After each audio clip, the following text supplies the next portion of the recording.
Mas, como sempre, nós vamos iniciar com uma prece, mas com a sugestão de Itamar, né, que eu achei muito interessante, todos os grupos estão fazendo 10 minutos de oração, vibrando pelos nossos irmãos que estão aí passando por essa situação de pandemia, que estão prostrados aí nos leitos. O exemplo deles é o nosso amigo, confrade, irmão João, tá certo? Então, eu vou passar para Itamar a condução desse momento de prece, um momento de oração, para que a gente possa se unir aí, cada um em sua casa, mas unidos em pensamento, para a gente vibrar em benefício desses nossos irmãos. Itamar, pode conduzir. Exatamente. Nós estamos fazendo essa parte inicial de oração, principalmente em benefício do nosso irmão João da Silva Oliveira, que é um dos integrantes do nosso grupo de estudo, e também de mais algumas pessoas, como uma das meninas do grupo de sexta-feira.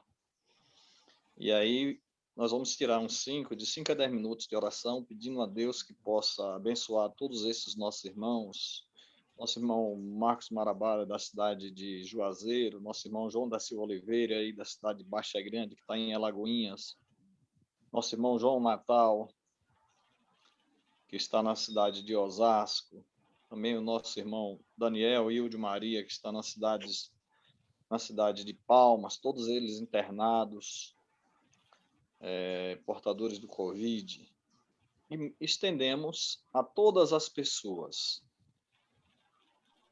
Quem souber de alguém que esteja internado, ou de Covid, ou portadora de outra doença, de outros problemas, vamos mentalizar a figura dessas pessoas, pedindo a Jesus, nosso querido amigo, que possa envolver a cada um desses amigos, irmãos, pedir também aos espíritos bons que estão nos acompanhando, que possa conduzir esses nossos fluidos até esses irmãos citados e a outros mentalizados, para que possam se fortalecer, para que tenham paz, quietude, para que tenham resignação, para que tenham esperanças.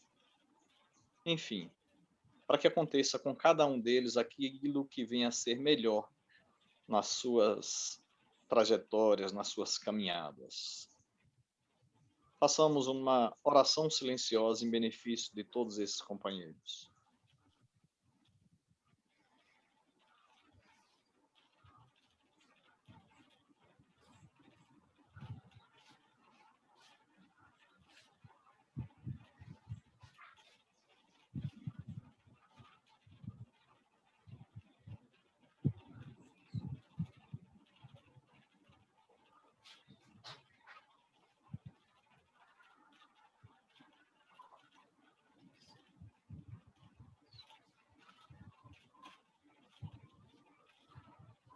Continuemos ainda em oração e vamos pedir em benefício daqueles companheiros que estão voltando à pátria espiritual. Nosso irmão André, aí da cidade de Juazeiro. Nosso irmão Júlio e Airã, aqui da cidade de Jacobina. E todos aqueles companheiros que concluíram as suas tarefas no corpo carnal, que estão retornando ao estado de erraticidade. Oremos por eles.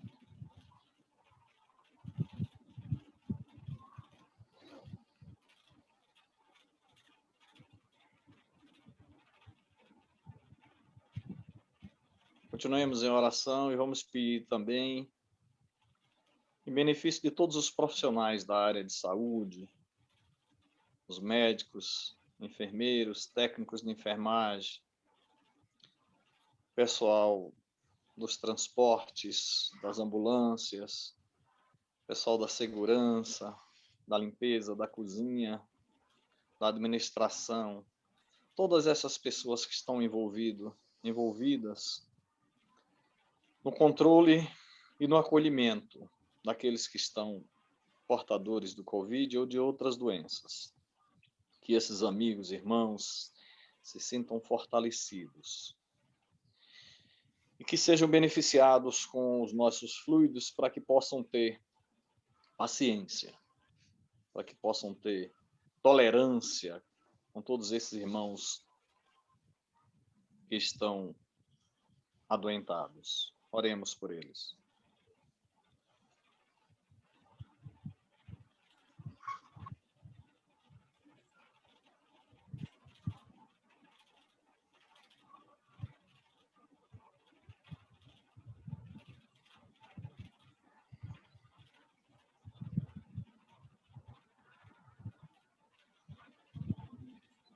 E assim, Senhor,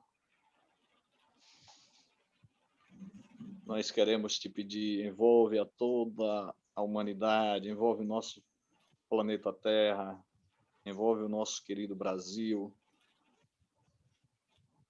com energias de paz, de equilíbrio,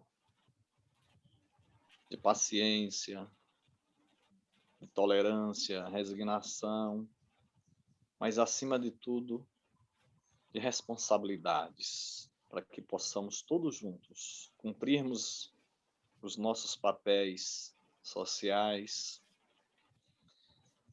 e não nos mantermos o máximo possível dentro deste equilíbrio tão necessário nesses momentos de inquietações coletivas.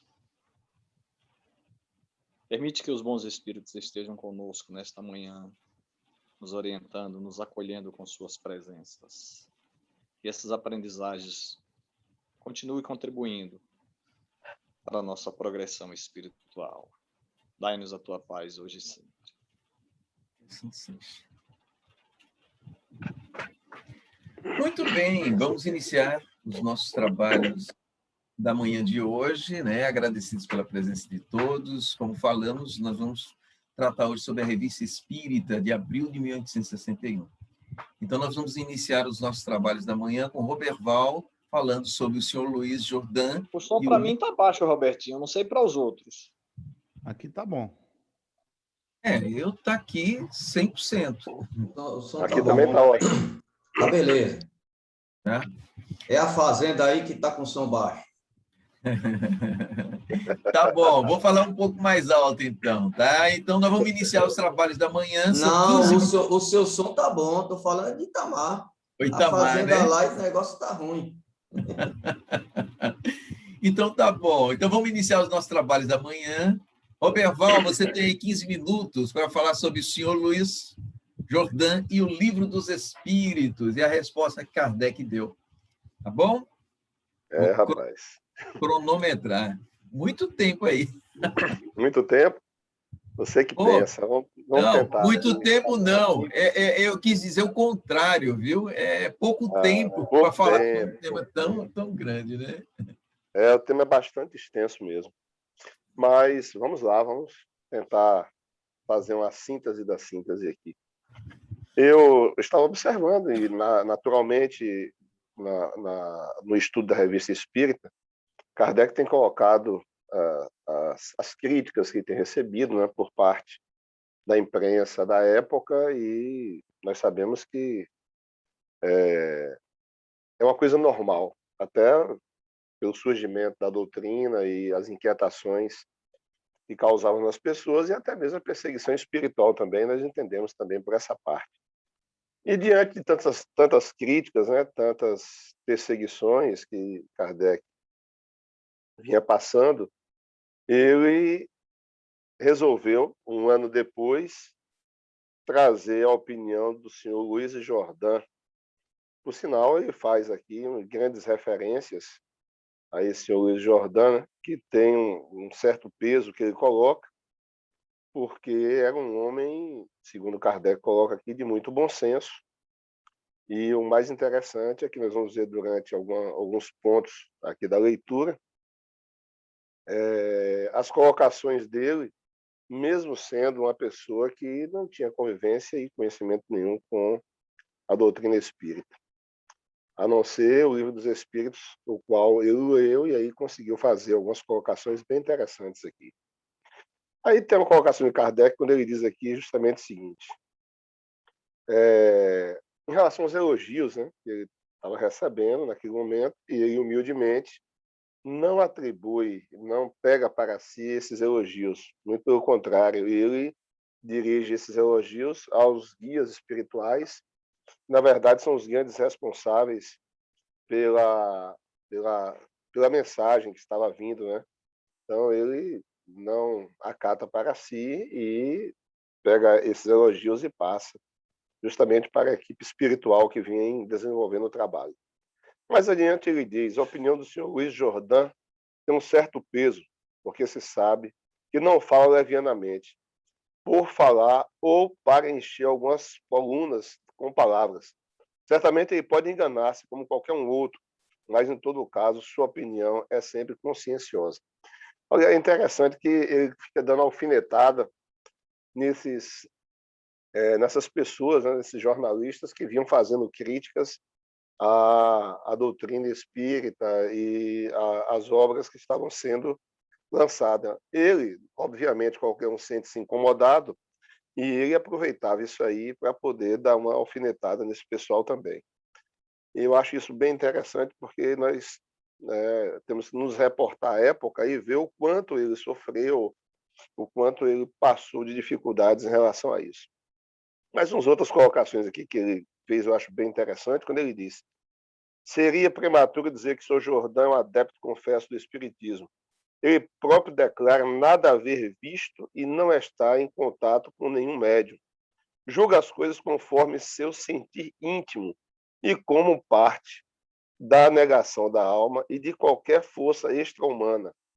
Vê na doutrina espírita uma nova fase do mundo moral e um meio de explicar o que até então era inexplicável.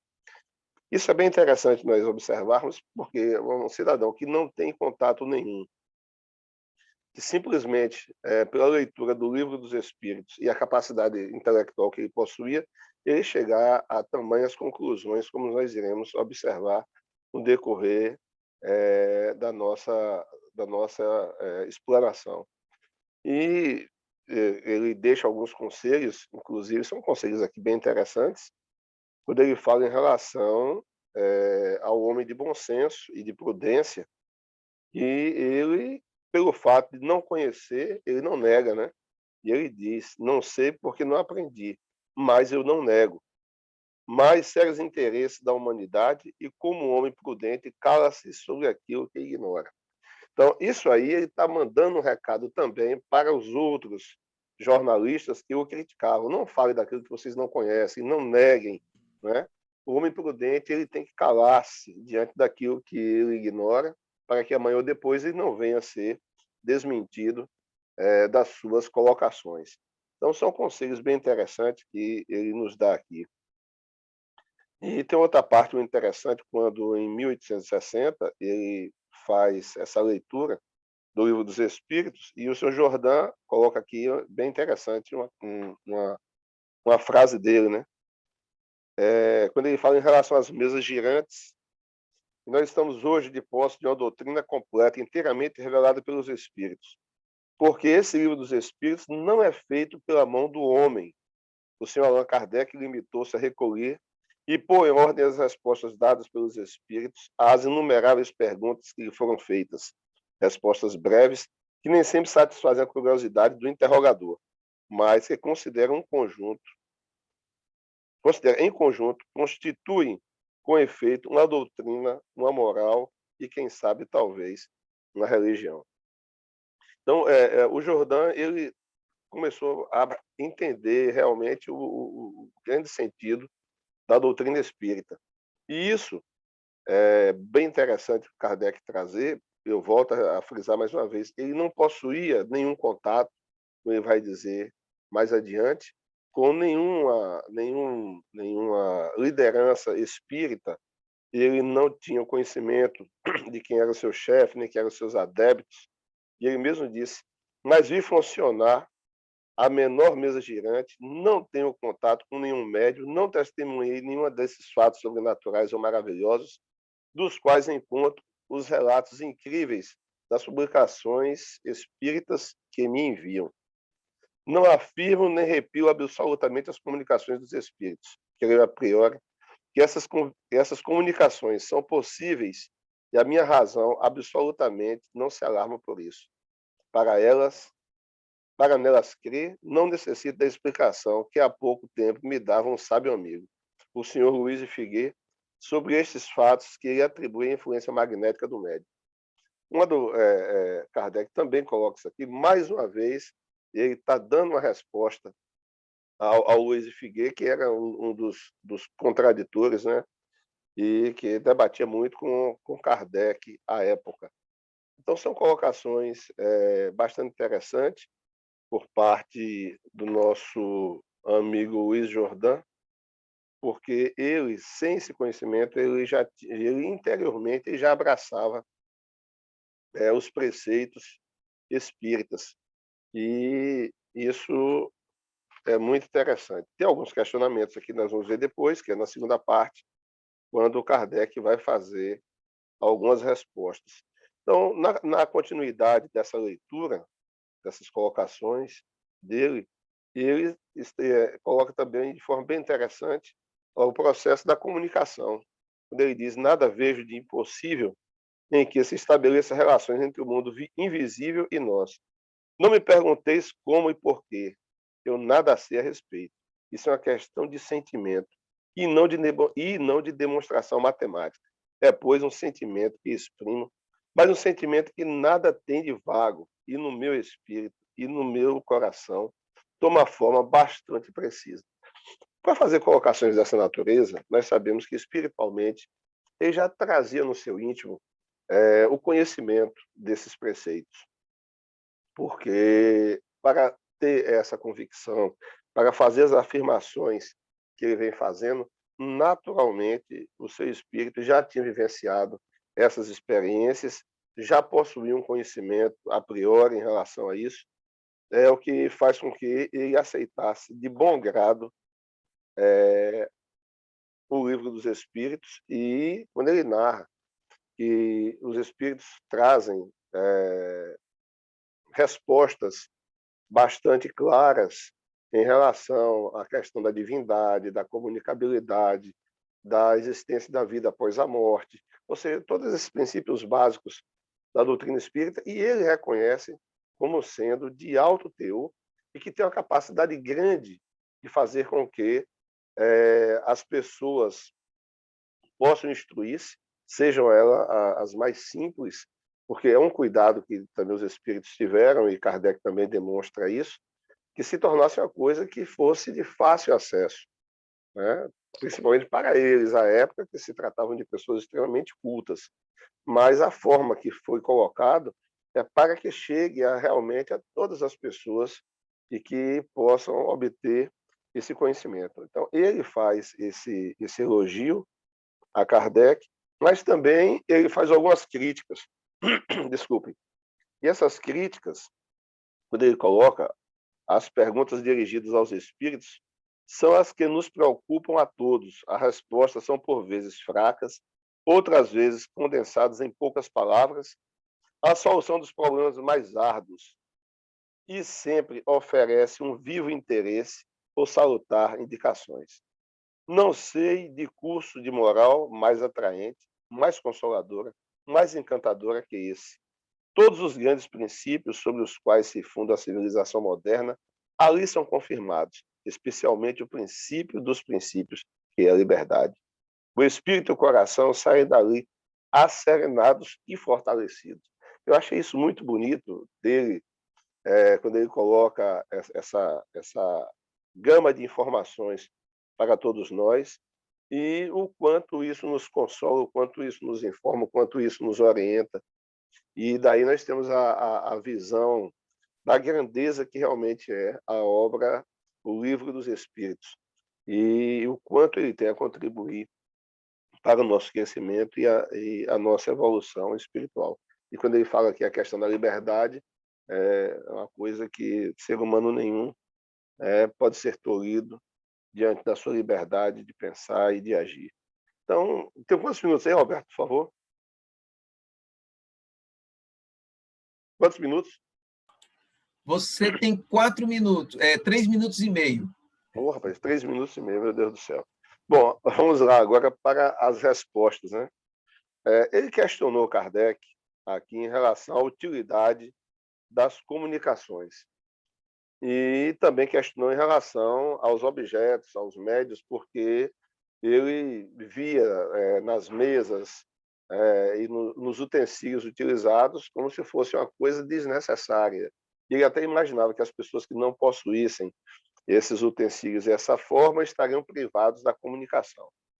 E quanto a ser úteis ou desnecessárias, Kardec faz uma síntese bem rápida e ele diz o seguinte: os espíritos querem nos iniciar em parte no seu mundo, que será o nosso mundo amanhã. Então, quando Kardec responde e mostra a utilidade das comunicações, é de trazer esse conhecimento, trazer essas informações para nós, que à época nós não as possuíamos, e essa utilidade, certo, de conhecer o mundo espiritual é antevendo para nós o que nós teremos pela frente na sequência natural da nossa vida. Então, a utilidade é essa, de informação.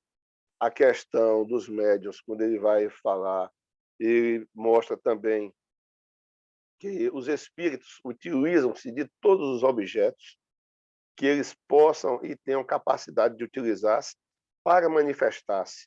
Isso vai estar vinculado naturalmente ao estágio também das pessoas que estão vivenciando e passando por essa experiência. Ou seja, isso não diminui em nada os espíritos pelo fato de mover um objeto ou outro e fazer esse tipo de comunicação mais rudimentar. E eu achei isso bem interessante. E quando Kardec coloca isso para ele, né? E Kardec deixa também bem claro que se ele tivesse conhecimento do livro dos médiuns, certo? Essas dúvidas que ele traz consigo seriam naturalmente reveladas e ele não estaria imaginando ou pensando da forma que ainda está pensando. Ou seja, Kardec remete para que ele possa fazer esse estudo do livro dos médiuns, né? E eu achei interessante aqui também, para encerrar, quando ele fala das comunicações ocultas e as comunicações espontâneas. Isso é muito interessante, porque ele vem nos mostrar que essas comunicações ocultas e espontâneas é uma forma a mais que os espíritos têm de estar agindo e atuando nas nossas vidas, nos auxiliando, nos protegendo, nos intuindo. E se você quer saber quem são esses espíritos que fazem essa atividade, venha para o processo natural de evocação. E ele mostra que a evocação, ao ato de você simplesmente pensar, logo você evoca. Isso, familiares, amigos ou espíritos protetores que você queira para nos trazer algumas orientações, algumas informações. Ou seja, a comunicação e a evocação é fato e coisas comuns que até tenta menosprezar um pouco, mas por falta de conhecimento. E Kardec compreendeu esse ponto de vista dele, entendeu a limitação do nosso amigo Luiz Jordan, mas ele faz questão de colocar aqui na Revista Espírita, porque, como ele disse, é um homem de conhecimento, de bom senso, e isso é uma resposta indireta para todos aqueles que criticavam a obra espírita. Muito bem, Roberval. Pena que o tempo acabou, né? Em cima. Merecia, mas depois lá a gente vai ver quando é que vai sobrar de tempo. Eu acredito que você vai ter mais tempo para falar. Agora sou eu, né? Que no caso eu vou abordar sobre Alfred Leroy, né? O suicida. Isso aí foi uma mensagem, foi escrita dia 8 de março de 1861, né? O mais interessante é o seguinte, o Kardec, assim, só para a gente tentar entender a metodologia dele, ele era muito de ler jornais, saber notícias, acontecimentos. Então, ele viu numa revista chamada Cyclo, né, que em francês significa século, né, de 2 de março de 1861, que relata uma situação de um senhor que beirava os 50 anos de idade, que foi encontrado num terreno baldio, né, tinha uns operários que trabalhavam ali próximo, então eles encontraram esse corpo e comunicaram ao comissário de polícia de Charenton, né? E lá foi constatado que foi um suicídio. Ele, inclusive, deixou anotado, né, um bilhete a lápis não, escrito, né, um bilhete falando da situação dele, o horário que ele morreu, né, que ele colocou 11h03 da noite, suba ao suplício, né? E coloca lá no final, Deus me perdoará os erros. E também encontraram uma carta onde ele fala o porquê que ele foi conduzido a tirar a própria vida, né? Que ele tentou lutar até o último extremo, mas que ele foi conduzido a esse abandono da existência devido a uma fatalidade. No entendimento dele, era uma fatalidade, né? Que o esmagava, que o pressionava, e que Deus teria sido testemunha de tudo isso, tá? Em outros papéis, ela constata que o nome dele era Alfred Leroy, 50 anos, originário lá de Vimouters, Orne. Agora, o mais interessante é isso, o Kardec encontrou isso no jornal e achou interessante, para estudo, evocar esse espírito. Olha na nossa atualidade o que está acontecendo a questão da pandemia, né? Eu acho que seria um laboratório interessante da gente também trabalhar, de evocar esses espíritos que estão desencarnando em virtude dessa pandemia, como é que está a sua condição lá nas esferas espirituais, a assistência que estão recebendo, assim sucessivamente. Mas nós vamos nos focar nesse caso específico. Então, o espírito foi evocado. Mais interessante é como ele se expressa, né? Não venho como supliciado, estou salvo.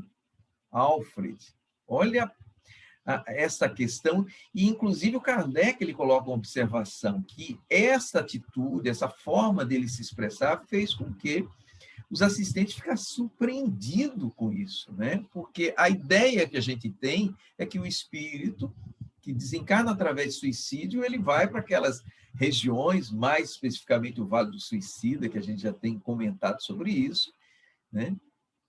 A ideia de sofrimento, de dor, e esse aqui se sente salvo, né? Mas o Kardec, ele faz uma terceira pergunta, que ele fala: podeis dizer, primeiramente, se tendes consciência de vossa situação? E isso eu quero responder na íntegra, como está lá. Ele fala assim: perfeita, ou seja, ele tem perfeita consciência. Sou relativamente feliz. Não me suicidei por causas puramente materiais. Crede que havia mais, como demonstraram nas últimas palavras. Foi uma mão de ferro que me agarrou. Quando encarnei na Terra, vi o suicídio no futuro. Era a prova contra a qual tinha de lutar. Quis ser mais forte que a fatalidade que consumi. Veja bem, olha o detalhe interessante. Ele coloca a palavra fatalidade. O Kardec, inclusive, coloca essa observação, né, depois disso, que o conceito dele, que ele foi conduzido por uma questão de fatalidade, tinha que morrer, desencarnar naquelas circunstâncias. E o Kardec, ele nos conduz a entender que não era isso. Ele, na realidade, tinha uma prova a passar, onde ele tinha que passar por situações que fizessem com que ele a superasse sem precisar tirar a sua própria vida, né? Então, quando a gente se reporta lá à questão 258, que os espíritos nos explicam que na erraticidade nós escolhemos as nossas provas, as provas pelas quais vamos passar para auxiliar na nossa evolução, no nosso progresso intelectual, moral e o espiritual. Então, ele não tinha como destino desencarnar nessas condições, mas lutar contra este arrastamento, e ele acabou falhando em relação a isso. Mas no entendimento dele, ele acreditava que era uma fatalidade, que ele foi conduzido a tudo isso, né? Aí Kardec pergunta: quisesse escapar a uma situação deplorável pelo suicídio, ganhasse alguma coisa com isso? E aí ele já começa a mudar a percepção dele. Aí está o meu castigo, a vergonha do meu orgulho e a consciência da minha fraqueza. Tá? Então, pouco a pouco, ele vai buscando entender que aquela situação foi contrária às leis divinas e que não trouxe benefícios a vida dele, tá? Muito pelo contrário, trouxe prejuízos que a gente vai compreender melhor na frente, né? Na pergunta 5, né, segundo a carta encontrada convosco, parece que a dureza dos homens e uma falta de palavra nos conduziram à própria destruição. Então, conduzindo a ele refletir que o que levou ele ao suicídio foi justamente as situações de comportamento, de atitudes das pessoas que o circundavam, né? Mas ele responde assim: não me tenteis, né? Eu vos suplico. Ou seja, ele mesmo tendo essa ideia de que as pessoas, né, tinham conduzido a esse sofrimento, a ele tirar a própria vida, ele não quer ficar pensando, né, nessas atitudes e comportamentos para não construir no íntimo sentimento de ódio por comportamentos como este, né? E aí, lá no final, Kardec ele faz uma oração, né? Uma oração por esse espírito, né? Que foi muito importante, porque no final o próprio espírito ele fala, né, que essa prece o beneficiou, né? E tanto é que ele diz ter chorado sobre isso. Aí evocaram o espírito de São Luís para fazer algumas perguntas interessantes às nossas reflexões sobre isso, né? Então, uma das perguntas está na 12, né? Podeis dizer a sorte do infeliz que acabamos de evocar? E aí o Espírito São Luís fala a expiação e o sofrimento, né? Porque mesmo ele tendo a ideia de que ele estava numa condição melhor, que ele estava feliz, porque tinha saído do sofrimento aqui da Terra, mas com o passar do tempo, o Espírito São Luís conduz à reflexão que ele vai perceber que o que ele fez trouxe malefícios para a sua vida, tá? Que ele deixou de aproveitar o processo reencarnatório para sua depuração, evolução e desvencilhamento das imperfeições. E isso a gente pode, inclusive, se reportar lá na questão do Livro dos Espíritos, na 953b, que fala quais, nesse caso, as consequências do ato do suicídio. E os espíritos respondem: uma expiação proporcional, como sempre, à gravidade da falta de acordo com suas circunstâncias. Isso aí está lá na 4ª parte do Livro dos Espíritos, fala sobre esperanças e consolações, penas e gozo terrestre, desgosto da vida, suicídio, tá? Aí Kardec ele faz uma comparação sobre este suicídio, né? Lá na 3 ele faz assim: que diferença estabeleceis entre esse suicida e o da samaritana? Esse aí a gente pode encontrar na Revista Espírita de junho de 1858, que fala o suicídio da samaritana, né? Ambos se mataram de desespero e, no entanto, sua situação é bem diferente. Esse se reconhece perfeitamente, fala com lucidez e ainda não sofre, ao passo que o outro não acreditava estar morto. Desde os primeiros instantes sofria um suplício cruel e de ter a impressão de sentir seu corpo em decomposição, tá? E o Espírito São Luís ele fala: existe uma imensa diferença, né? Quando ele fala que o suplício de cada ser se reveste do caráter do próprio progresso moral.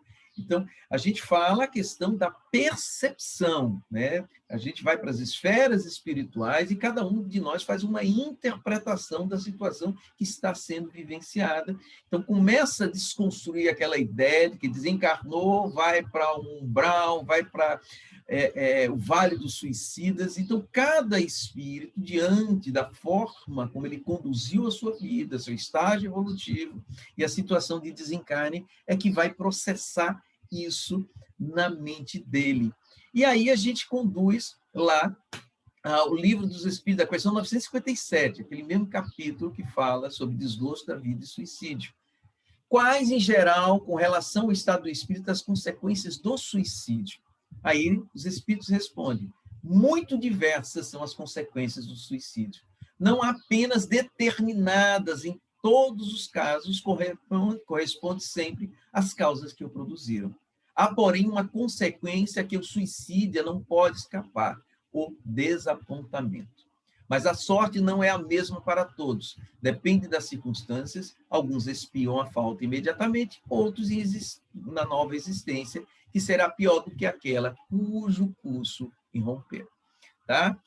O meu tempo acabou. Eu só queria incluir que a gente vai encontrar muito falando sobre isso entre as questões 943 e 957 do Livro dos Espíritos. Depois eu vou falar sobre a outra conversa, que é do Jules Michel, tá bom? Então, agora nós teremos como apresentador o Beto, que tem 10 minutos, viu, Beto? Falando sobre ensinos e dissertações espíritas. Pronto, a partir de agora. A palavra é contigo, tá? Pronto. Rapaz, foram textos difíceis, viu? Foram 3 textos aí que, pelo amor de Deus, para decifrar isso aí foi danado. Eu coloquei aqui algumas coisinhas, né? O primeiro vai nascer a verdade, enviado pelo senhor Emile Sabot, né, de Bordeaux. E eu achei interessante isso aqui, que ele começa a falar de um parto comum, mas para fazer referência ao nascimento do Espiritismo, eu entendi assim. Eu copiei aqui alguns trechos aqui interessantes. Ele diz assim, ó, quais são os dolorosos gemidos que vêm retumbar em meu coração, fazendo vibrar todas as suas fibras? É a humanidade que se debate no esforço de rude e penoso trabalho, porque vai à luz da verdade, vai dar à luz à verdade. A correr espírita, arrumai-vos em redor de seu leito de sofrimento, que os mais fortes entre vós têm os membros retesados sobre as convulsões da dor, que os outros esperem o nascimento dessa criança e recebam nos braços a sua entrada na vida. Chega o momento supremo, no último esforço ele escapa do seio que havia concebido, deixando sua mãe algum tempo abatida na teoria da atonia e fraqueza. Rapaz, ele aí descreve realmente um parto, viu? Naquela época era difícil a coisa, né? Quando ele diz assim, deixa eu ver aqui, anotei aqui, quando ele diz assim, ó, a correr que os mais fortes entre vós tenham os membros retesados sobre a convulsão da dor. Ele faz referência realmente, naquela época era difícil, não tinha a medicina que tinha. Então, com certeza ele está falando das parteiras, estão falando dos médicos, das medicinas, né? Mas ele está fazendo referência ao Espiritismo. Isso aí que é interessante. Eu interpretei dessa forma, quando ele diz assim, ó, quais são os dolorosos gemidos que vêm retumbar em meu coração, fazendo vibrar todas as fibras? É a humanidade que se debate no esforço penoso, porque vai dar à luz a verdade. Olha que interessante. Interessantíssimo, né? Ele faz essa comparação, esse gemido é sofrimento humano, que estava chegada a hora de nascer a verdade, segundo ele, o Espiritismo. E era chegada aquele momento realmente de acontecer. Só que tinha que ir para ali de frente aquelas pessoas que fariam esse parto da verdade, que é Kardec e seus auxiliares, né? Com extrema dificuldade. Estaria ali para colocar o Espiritismo. Mas ele chama também a todos nós, né? Porque sempre esse nascimento seria doloroso. Inclusive, Kardec, antes de aceitar, você vê naquele estudo sistematizado, tem a primeira parte, os espíritos falando a ele o que ele ia encontrar para frente. E ele aceitou as mentiras, que teriam aqueles que iam contradizer, porque ia mexer na estrutura há muito tempo. Então, a resposta aqui é muito interessante. Aí diz assim, entretanto, nasceu sadio e robusta, e de seu largo peito aspira a vida plenos pulmões. É preciso que siga passo a passo, que vos assistir no seu nascimento. Vede a alegria de ter gerado, deu à sua mãe reconsciência, força e coragem. É com a atuação materna que chama a todos os homens a agrupar-se a essa criança abençoada, porque presente que de sua voz retumbante em alguns anos vai cair os adames das mentiras, das verdades imutáveis, com o próprio Deus. Então, é como ele está dizendo aí, né? Ia ter o parto, que foi o espiritismo, mas ainda muita luta, muita coisa, que ia derrubar muitas mentiras, como a gente vê, né? porque até aquela época o domínio era muito grande das religiões. Ele quis dizer isso, que ia cair muitas coisas por terra, né, de ideologias que nós carregamos, né, e que nação robusta quer dizer é uma lei de Deus e ela vai ser imutável, como ele fala aí, mesmo apesar das mentiras que vão correr sobre ela. E como disse o Roberval, no tempo de Kardec foi refutação, viu? Foi coisa, velho, que esse cara aguentou aí e como ser humano tinha que responder mesmo. Tinha negócio de conversa, não. Se ele ficasse caladinho também, ficaria. Mas ele comprará triunfo ao preço da luta, isso aí já falei. Aí no final fiz, esta criança não tem pátria, percorre toda a terra, procurando o povo que é de ser primeiro a arvorar a sua bandeira. E esse povo será mais poderoso entre os povos, pois tem, tal é a vontade de Deus. Essa criança não tem pátria, então é o espiritismo, não tem religião. O espiritismo vem para a humanidade inteira, não é para ficar entre quatro paredes. Então ele diz que o espiritismo veio para todos, independente de raça, de cor, de ideologias. É uma doutrina que veio preencher, como diz no Evangelho, a distância que tinha entre a ciência e a religião.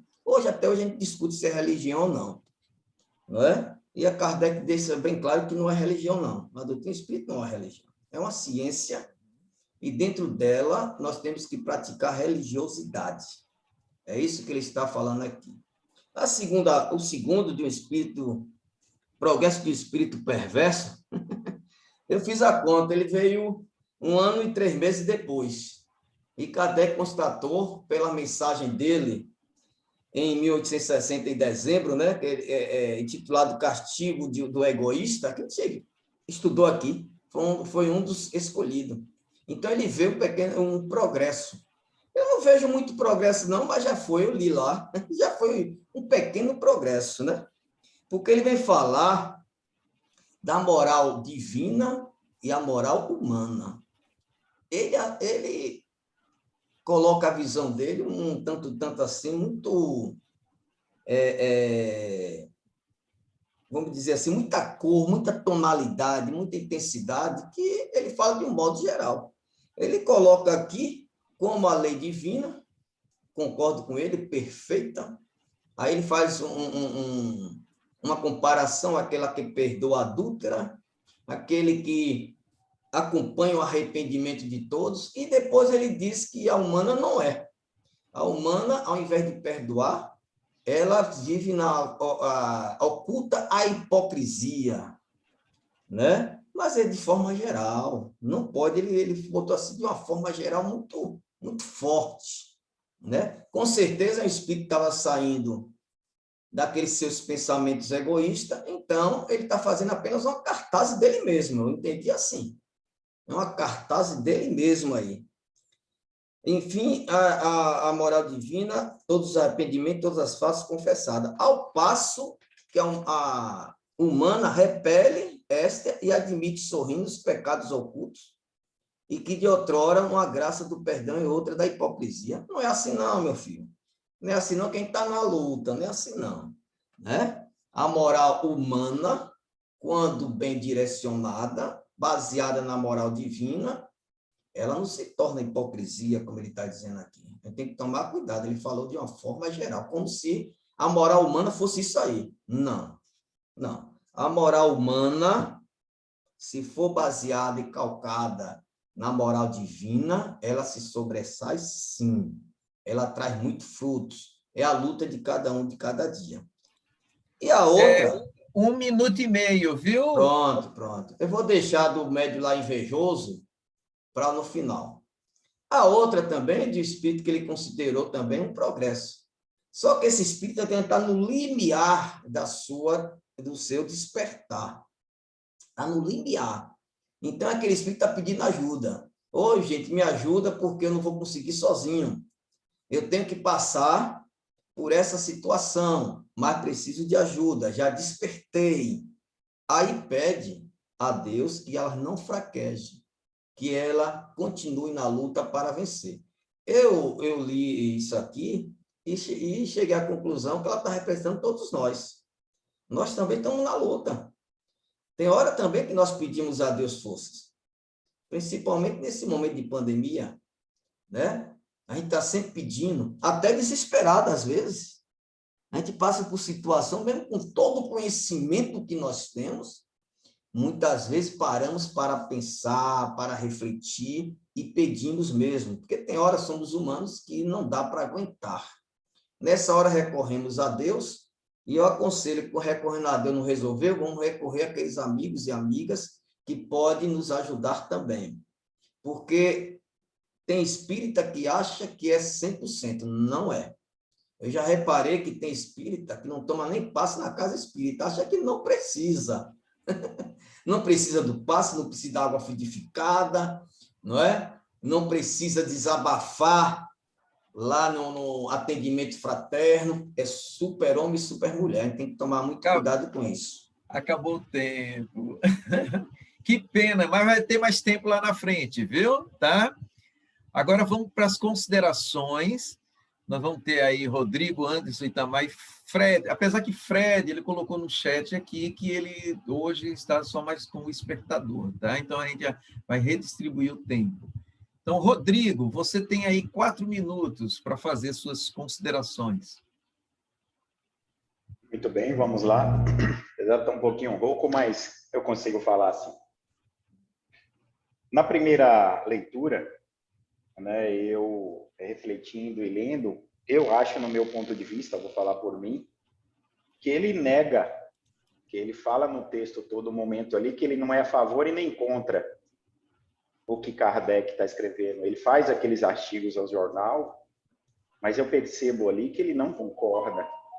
Então, eu percebo uma negação indireta na minha interpretação dos textos que ele faz, né? Porque a gente aprende ou sim, sim ou não, não. Quando você fica no meio termo, automaticamente eu entendo que ele nega ali a questão do artigo que ele escreve. E aí eu me pego, porque eu venho da área da comunicação, é as minhas primeiras formações, uma coisa bem interessante, refletia sobre esses textos que eu estou lendo de Kardec e os jornais que ele lia, né? Além desse que foi citado aqui, um outro.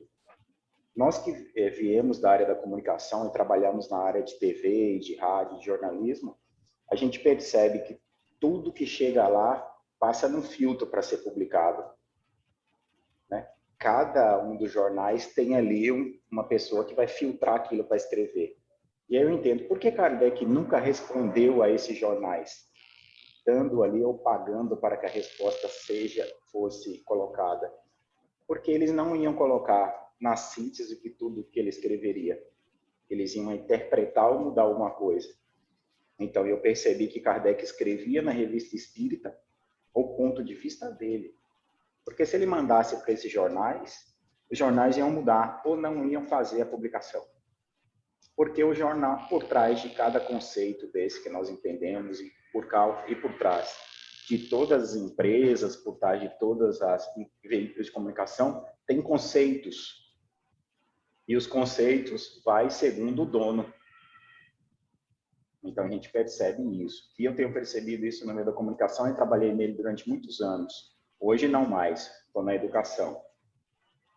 O segundo texto, ele depois vai refletindo e diz sobre a Kardec vai conversando com ele ali, e depois o Espírito de São Luís vem e corrobora que ele suicidou-se sim. Ele começa negando no começo, mas depois fica muito claro para mim isso.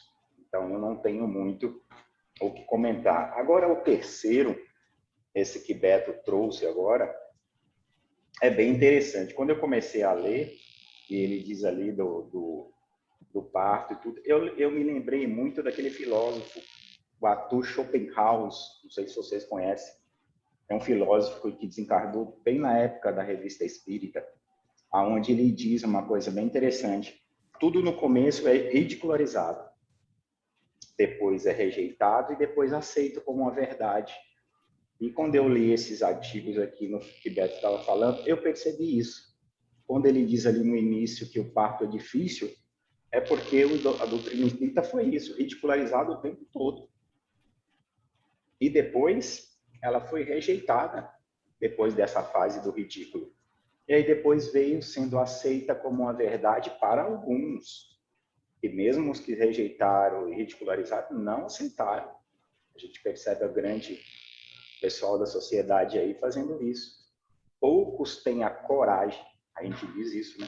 A coragem de aceitar as verdades, porque vão sair do seu ponto de vista, ou vão ter que sair do pedestal que vive, como é a última mensagem que tem dessa parte que Beto ainda vai entrar, do orgulho e do egoísmo. Quanto de nós ainda temos muita dificuldade nisso, não é?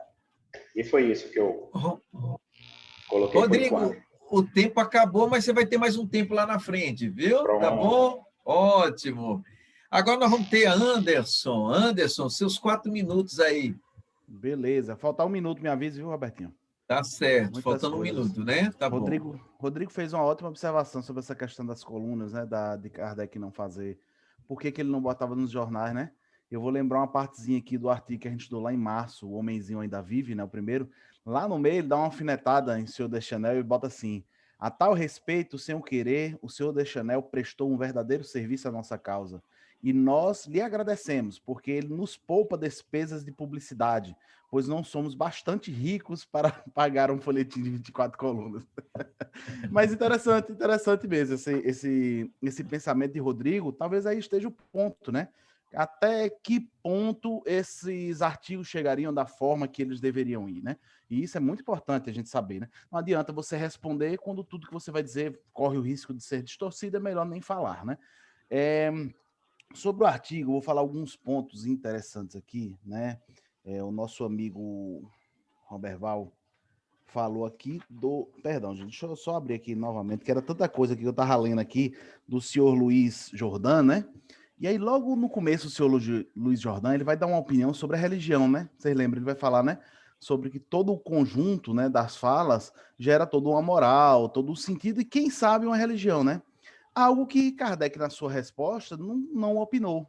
Mas é importante a gente lembrar que no primeiro artigo, no artigo anterior, no último parágrafo, Kardec vai lembrar um artigo que tinha sido estudado lá 6 meses antes, quando ele vai falar aqui do padre Chesney, eu não sei exatamente, de um artigo do The Universo, na verdade foi em 1858, né? E Kardec vai dizer assim, porque ele tinha afirmado lá, né, que a sociedade espírita era uma sociedade religiosa, né, e era uma seita e tal, e Kardec vai dizer: tal alegação desnatura completamente seu objetivo e suas tendências e podia enganar a opinião pública. Era tanto mais errônea quanto o regulamento da sociedade que lhe interdita ocupar-se de matéria religiosa. Com efeito, não se conceberia uma sociedade religiosa que não pudesse tratar de religião. Ou seja, mais uma vez, Kardec bate aqui que estava no regulamento da sociedade que era proibido, era vetado se falar de assuntos de religião, porque esse não era o objetivo da sociedade, né? Então, assim, veja que interessante, né? Isso está logo no último parágrafo do artigo anterior, tá, gente? Então, se vocês forem ler, antes de começar o artigo do senhor Jordan, está lá. Vocês vão ver no último parágrafo.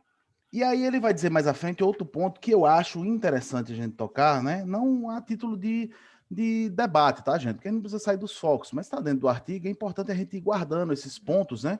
Porque são assuntos recorrentes dentro da doutrina, né? E a gente precisa ir guardando essas argumentações. E Kardec vai dizer lá no final do penúltimo parágrafo do senhor Jordan, ele vai uma pergunta que foi feita aqui uma vez, e Kardec parece que estava respondendo essa pergunta, ele botou: com a morte, as nossas almas vão para algum lugar no espaço. Onde vão? Falta 1 minuto, viu, Anderson? Beleza, ele bota onde vão? Aí ele vai dizer: como não há para elas nenhum lugar fechado e circunscrito, o Espiritismo diz e prova pelos fatos que esse algum lugar é o espaço. Elas formam em torno de nós uma população inumerável. E aí ele vai falar dessa comparação e desse entendimento dessas coisas do espiritismo, da relação dos dois mundos, e dizer: aí está a chave de um grande número de fatos incompreendidos que o homem interpreta conforme os seus preconceitos e que explora ao sabor das suas paixões. Né? A citação não é para polemizar, tá, gente? É porque essas argumentações que ficam dentro dos artigos, elas são importantes. Estamos em 1861. Não sei, vamos ver lá para frente se Kardec vai mudar, mas até aqui a opinião dele continua firme no fato do plano espiritual ser completamente imaterial. E ele vai concluir no final, como se vê, estamos bem longe das mesas girantes. É que ainda também a mesma distância deste modesto começo até as suas consequências que havia entre a maçã de Newton para a gravitação universal. E veja que interessante, né? E a gente fica agoniado hoje, porque o espiritismo parece que não vai, porque distorceram, porque isso, porque aquilo, mas calma, só tem 164 anos, 167, 164 anos, né? Acabou então, o tempo. Vamos que vamos. Eita, eu aqui estou parecendo advogado do diabo, né? Que não deixa nem falar direito. Itamar, 4 minutos, viu? Mas tem que ser assim mesmo. Se a gente não se disciplinar, não consegue resolver. Eu vou iniciar trazendo uma fala de Gilson de Palmas Tocantins, quando na sexta-feira ele está participando do 4º grupo de estudo da Revista Espírita no mês de junho. Então, só 6 meses. E aí ele disse o seguinte, olha, depois de mais de 40 anos de espiritismo, eu estou me apaixonando pelo espiritismo, porque estou conhecendo algo diferente nas revistas espíritas. Eu não conhecia a revista espírita. Aí eu disse para ele, Gilson, eu estou em 4 grupos e estou na revista espírita 1861 e cada vez mais eu me apaixono, porque realmente é fantástico. Quando a gente ouve as apresentações, e eu estava comentando com o Robertinho sobre isso, os grupos novos, aí já tem a gente que já abriu as picadas, aí os grupos novos estão avançando muito mais do que a gente que foi iniciante. Eu, graças a Deus, estou tendo essa possibilidade de ter essa percepção, né? Não é desmerecendo nada nem ninguém do que foi feito, não, é uma ampliação da visão. Quando a gente vê um artigo desse aqui, conversava no privado com o Anderson, um artigo desse aqui, meu amigo, é esclarecedor demais, é muita coisa, o tempo é curto para a gente poder explanar. E aí Kardec, nesse primeiro artigo, já começa a dizer, esses senhores, quer dizer, esses jornalistas não nos perturbam. Não perturbava, mas incomodava. Se ele não se sentisse incomodado, ele não trazia para cá. Agora, concordo plenamente com o que Rodrigo e Anderson falou, isso dava publicidade, né? Que falem de mim, mesmo que falem mal, mas que falem de mim. Quer dizer, eles divulgavam o espiritismo.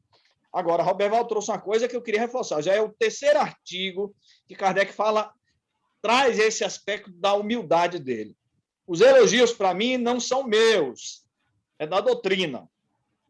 Isso é muito interessante e reforça. Mais na frente, ele reforça uma outra coisa que, para mim, cada vez mais clareia também. Olha, faleis daquilo que não faleis daquilo que não sabeis. Né? Aí, Kardec vem justamente mostrar, dizendo os caras estão falando do espiritismo porque não conhecem o espiritismo, mas isso serve para a gente. Antes da gente criticar qualquer coisa, a gente tem que buscar, tem que estudar, tem que perceber, entender. E aí, nos trechos subsequentes, né, o senhor Jordão vai trazer uma série de informações que eu vou preferir pegar algumas coisas que eu trouxe justamente como reforço, além do que vocês falaram. Né? Quando ele reconhece que é estranho a escola espírita. Eu sou completamente estranho. Aí Roberval trouxe o que ele diz também, apenas a leitura do Livro dos Espíritos. E aí a gente percebe em alguns momentos esse viés que o Rodrigo falou. Ele afirma, mas ao mesmo tempo ele nega. Mas ele traz uma coisa interessante quando ele fala sobre o senhor Luiz Figuier, né? Já que o senhor Luiz Figuier trouxe que justamente era uma influência magnética dos médios que provocava aqueles fenômenos.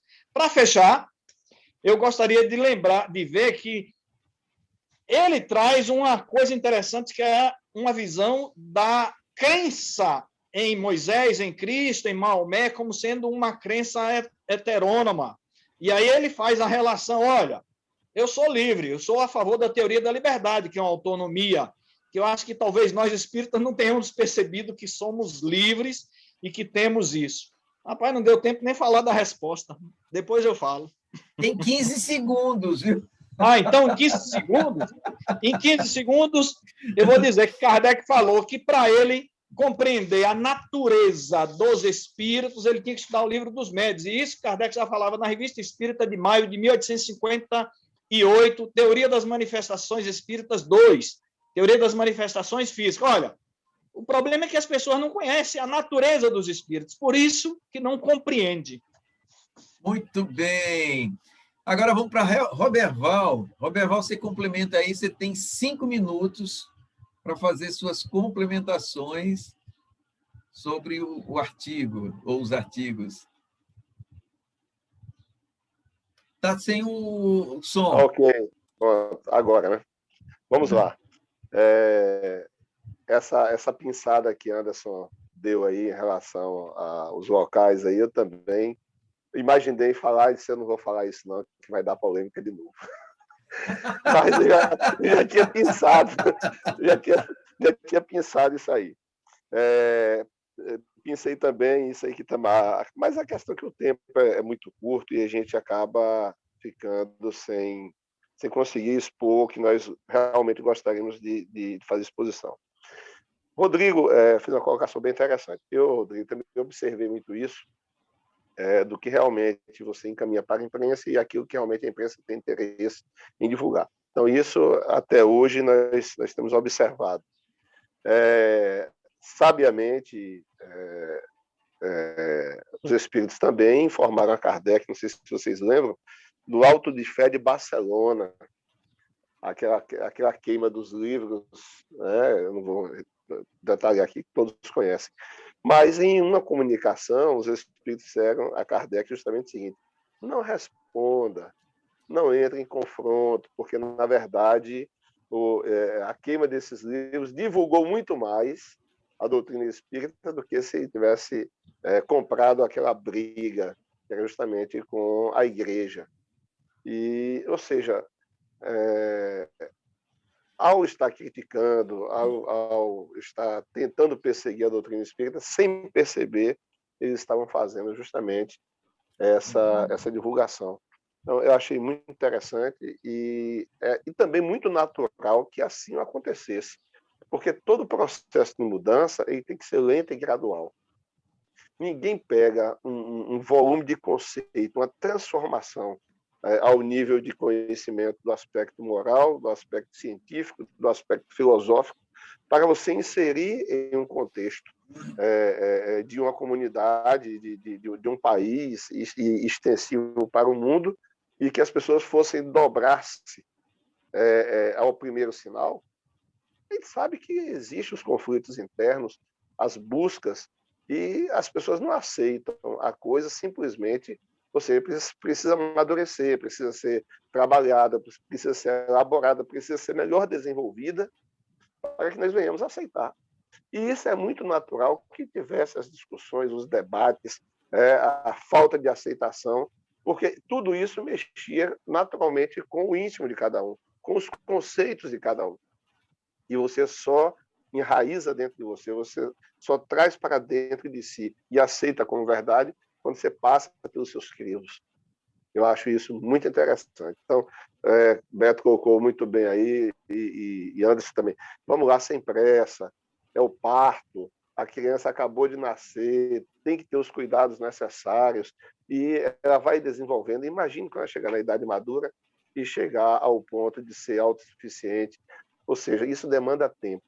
Então, eu volto aqui também a falar, vamos nos apaixonar, estudar, e pegar todos esses conceitos e amadurecendo aos poucos, porque respostas outras virão. A doutrina é ciência, filosofia e religião no aspecto de religar a criatura ao Criador. Certo? Então, tudo isso vai demandar tempo. E eu tenho comigo essa convicção. Novas informações no futuro virão. Certo? Como veio, a doutrina espírita foi um parto doloroso, outros partos virão, porque outras crianças terão que nascer. Na minha visão, é totalmente voltada para um aspecto bem mais amplo e a gente entende o momento. Um minuto, Roberval. Isso. Que bom, rapaz. E é tanta coisa aqui que deixa eu te falar. Não, tudo bem. Eu vou ficar por aqui. Eu já passar para 30 segundos aí para Beto. Beto. Aí, Beto, você tem 30 segundos. Gente, os temas estão assim sendo excelentes. A vontade que a gente tem de falar, explanar, mas infelizmente a gente só tem esse tempinho aí. Então, vou fazer a minha complementação. Eu também tenho 5 minutos. Eu só quero complementar o seguinte: a parte importante, eu gostaria de contextualizar, né, sobre essa questão do suicídio. Só lembrando que, na época que foi escrito esse artigo, né, que a gente abordou aqui, de abril de 1861, sobre o Alfred Leroy, só tinha a publicação de O Livro dos Espíritos e O Livro dos Médiuns, tá? Então, nós vamos nos lembrar que fala sobre isso lá em 1858, aquele suicídio de Samaritana, e 1860 também fala sobre o suicida da rua Quincampoá, que é aquele pai que se suicidou porque o filho ia para a guerra, né? E ele, não querendo que o filho fosse para a guerra, suicidou para que o filho fosse o arrimo de família. Isso nós podemos encontrar aí, entender os estudos de Kardec, nós vamos encontrar no Céu e Inferno, que ainda não tinha sido publicado. Tá? Lá na segunda parte, exemplos, capítulo 5 fala sobre suicida. Então, tem vários casos lá, muito interessante. Agora nós vamos para outra palestra espírita, que é de Rui Michel, morto aos 14 anos, né, que era uma amiga amigo do filho da médium da senhora Costel, que foi evocado, ao detalhe, 8 dias após a morte. Tá? Agora, o detalhe mais interessante era a situação do espírito. Ele estava totalmente desnorteado, desorientado, sem entender realmente a situação dele nas esferas espirituais, né? Então, quando Kardec perguntou: e que dizeis do vossa camarada Charles? Charles se sente muito pesar por minha morte. Mas eu estou morto? Olha a percepção do espírito. Ela ficava perdido, porque perdeu o invólucro carnal, mas ainda demonstrava vida nas esferas espirituais. Aí, quando perguntava assim: que vedes? Vejam grande claridade, meus pés não tocam no solo, deslizo, sinto-me arrastado. Vejo figuras brilhantes e outras vestidas de branco. Pressionam-me e me rodeiam. Umas me sorriem, outras me metem medo com seus olhares negros. Então, olha a percepção que esse espírito tinha da situação em volta dele, nas esferas espirituais. Né? Via uma claridade, ele não tocava o chão. Hoje a gente tem um entendimento que, no caso, ele estava, vamos dizer, isso é um termo utilizado por André Luiz, tá? Volitação, né? Então, ele estava, não andava, não caminhava no mundo físico como nós aqui no mundo físico. Em esferas espirituais é diferente, né? E aí, quando perguntou: vedes o vosso corpo? Sim, eu vejo o meu corpo deitado ali, todo duro, contudo, não estou naquele buraco, pois me acho aqui. Tá? Então, o que é que a gente quer fazer de consideração? Né? Porque, na realidade, era só a questão da percepção. É que Kardec ele acabou tratando sobre isso no Livro dos Espíritos. A gente pode ir lá no capítulo 6, na segunda parte, que fala sobre percepção e sensação dos espíritos das esferas espirituais. Está lá na questão 237 a 256. E na 257, ele faz um ensaio teórico dessas sensações. Então, a gente quer conduzir a quê? A perceber que cada um de nós vai ter uma percepção, nós vamos fazer uma interpretação da nossa condição nas esferas espirituais. E a gente observa que nas revistas espíritas, quando Kardec trata dos espíritos que foram para o além-túmulo, ele faz as evocações, os espíritos se manifestam por conta própria, de uma forma voluntária, cada um deles fala de uma percepção diferente. Algo que poderíamos dizer que está na universalidade são a questão da adaptação no plano espiritual, quando eles estão lá, a percepção das situações, as perturbações, que pode ser menor ou maior, dependendo da condição do espírito. Então, por isso, a gente tem que entender que nas comunicações trazidas pelos espíritos, eles estão trazendo a sua interpretação não diferente de nós aqui no mundo físico, tá? A gente tem que analisar que tudo que a gente fala, comenta, a gente fala por percepções. E daí a questão do partidarismo, né? A gente vê que as pessoas conseguem uma linha de raciocínio, defendem aquilo, mesmo que constate às vezes que estão errados, aí fica batendo na mesma tecla porque ele assumiu aquela ideia que era correta e acredita ser certa e acabou. Então, são esses cuidados que a gente tem que ter, porque os espíritos, como nós aqui encarnados, eles estão descrevendo as suas percepções. Então, Kardec teve essa preocupação e colocou lá sobre as percepções e sensações dos espíritos. Meu tempo acabou, então vamos agora rodiziar aqui, no caso aqui é o Rodrigo, tá? Rodrigo, você tem 3 minutos, tá? E eu? E Beto? Oh, desculpa, Beto, olha a vergonha que eu estou passando. Beto, isso é maldade, viu, Beto? Parece que eu estou querendo acabar o tempo. Desculpa, Beto. É Beto agora, viu? Beto Quantos tem minutos? 5 minutos. Beleza. Eu vou comentar aqui algumas coisas dos outros para não esquecer. Do suicida que Roberto falou aí, eu entendi, Roberto, que quando ele fala do fim do sofrimento, não foi do mundo encarnado, foi desencarnado, por isso que ele se sentia feliz.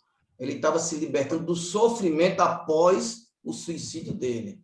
Uhum. Já foi no mundo espiritual, por isso que ele se sentia feliz, porque passou daquele momento mais desesperador para ele. Eu entendi assim, não é? Eu anotei aqui. Concordo. Outra coisa, eu gostaria de saber quanto tempo. Ele não falou, Kardec não perguntou quanto tempo ele tinha cometido suicídio para a gente dar um parâmetrozinho, porque a gente é muito ligado a esse negócio de tempo. Porque quando a gente chega lá no céu e inferno, depois de 2 horas, um suicida é evocado. Então, são coisas assim que seria bom Kardec colocar. Natureza dos espíritos nós não conhecemos e nós somos um. O problema todo é esse. E temporariamente, quando a gente encarna, a gente esquece um bocado de coisa, viu? Aí vem o que eu vou falar no final aí do médio orgulhoso, vaidoso, ciumento, dirigente, que é por aí. E eu li esse negócio do espaço também, mas vou puxar a sardinha para mim. Eu sou professor de matemática. Espaço é lugar circunscrito na matemática. Existe o conjunto universo e espaço. E no espaço você pode colocar um bocado de coisa. Mas isso aí deixa para lá. Vamos fazer igual antes. Vamos deixar para mais adiante esse negócio, né? Porque o conceito de universalidade é uma coisa. Espaço é uma coisa. Na matemática, espaço eu posso botar um bocado de coisa dentro. Mas deixa para lá. Essa briga é para lá. Sabe quem é o culpado disso? Kardec. Porque Kardec nunca fez uma pergunta direta dessa. Vai cá, meu irmão, você está onde? Está sentado aonde? Você está... Não, só perguntava o estado do espírito. Falhou Kardec. Agora a gente fica nessa confusão toda aqui por causa dele, viu? Evoca um. Manda evocar um. Eu já dei essa sugestão. Olha, vamos para lá. O último é sobre a inveja, né? O texto, no início, eu não dei muito importância, não, porque ele fala do orgulhoso de forma geral, não nos interessa. Todo orgulhoso vai quebrar a cara mesmo no mundo espiritual. Agora, ele colocou uma coisa interessante. Feliz do homem que se deixa dominar por esses 2 inimigos, a vaidade e o egoísmo. Beleza. Tá correto. Agora, mais ainda, ele diz assim, quando despertar nesse estado em que a verdade e a luz fundiciam de todos os lados sobre ele, só verá em si ser miserável, que exaltou loucamente acima da humanidade durante sua vida terrena, o que estará muito baixo de seus mais modestos e mais simples, o quais pensava impor-se aqui na terra. Quando desencarna. Gostei disso aí. Ou a gente desperta encarnado, que é melhor, ou lá não tem para onde esconder. A gente vai encontrar com a nossa consciência e encontrar com a verdade. Então, ele colocou aqui uma coisa interessantíssima. O orgulhoso, vaidoso, egoísta, se não despertar aqui, lá não tem jeito. Vai ter que despertar, mesmo que dure reencarnações, mas ele vai ter um encontro com ele mesmo. Achei interessante. Agora, uma coisa aqui que eu não concordei muito com a leitura desse espírito, né? que eu não sei se foi espírito ou se foi uma pessoa que enviou para Kardec. Ficou sem entender. Enviado pelo senhor tal, mas não disse se foi uma mensagem ou se foi a opinião da mesma coisa, do espírito, da pessoa, né, encarnada. Sede humilde de coração, vós a quem Deus permitiu participar de seus dons espirituais. Diga, Roberto. Falta um minuto. Isso é pouco demais. Nós sabemos que mediunidade não é dom. Não é dom. Embora muita gente da casa espírita diz que a mediunidade é um dom. Não é um dom, é um instrumento que você recebe como modo de evolução. Que negócio de dom? E depois ele diz o que nós falamos aqui. Não atribuais o mérito a você, mas a lei divina, a Deus, que colocou o médium como instrumento. Agora, essa briga toda de invejoso aqui, eu pensei que era uma inveja, mas a Carl sabe qual é a inveja que ele fala? De um médium, em que tem outro amigo médium, ele dá uma comunicação que ele achava que era dele, que poderia ser por ele, desprezando o outro. Ah, que briga besta. Mas que acontece na casa espírita. Mas, às vezes, nem é o próprio médico que promove, são os dirigentes que dão mais valor ao médico do que a outro. Faz acepção. E essa inveja vem deles dois. Opa, eu tenho 40 segundos de Roberval. O Roberval me deu 40 segundos. Vamos seguir. Então, é essa parte aí. No final, Kardec bota uma nota que não é sem necessidade. Fica discutindo se essa inveja é maior nos médiuns ou nos sonambúlicos, que está mais desprendido, se pode ser influência do espírito ou não. Até que no final, Kardec parece que os espíritos colocaram para ele dizer assim, a mediunidade independe da moral. Pronto, já falou tudo. Agora, o que eu faço dela com a moral, aí tem implicação. Então, até vocês verem que são pessoas estudiosas, mas discutem coisas que não tem nada a ver. Ficaram lá uma discussão besta. Se é a influência do espírito, se é o próprio médium, não gostei muito, não. Agora sim, completei meus 40. Muito bem, muito bem. Vamos lá. Então, a gente tem aqui... Olha, porque você tem mais 9 minutos, né? Eu vou dar o quê? Cada um 3 minutos. A gente passa só alguns minutinhos lá na frente. Então, nós vamos ter aqui o Rodrigo, 3 minutos para você, viu? Tá? Tá ótimo. Sobre um apanhado geral do que foi dito depois, de todos vocês, a gente percebe que Kardec vai falando sempre que tudo o que ele disse poderia se vir coisas depois para complementar. E ele diz, se a ciência mostrar que é verdade, ficamos com a ciência, né? Ele diz isso. E o que a ciência nos fala? Vai repetindo aquilo, quantas vezes aquilo for mostrado em outras repetições é verdade. Bom, isso aí já está certo. E aí a gente fala, mas temos que evocar, mas quantos espíritos não estão vindo aí, dando comunicação e falando coisas parecidas? A ciência diz que a repetição prova a verdade. E aí a gente não aceita, a gente tem que ficar com o que foi dito lá atrás.